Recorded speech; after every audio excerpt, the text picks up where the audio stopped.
देखा है पहली बार जावई के टकले पे बाल. किचके निकाल कुणाची पोय किचके निकाल. गाणं पण बोलून देत नाही.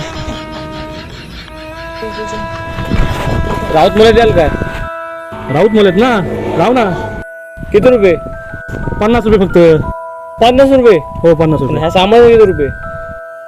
सामानाचे पैसे नाही घेत आपण, सामान फुकट नेतो तू. मग काम काढा, हा सामान तुम्ही घेऊन या, आम्ही चालत येतो.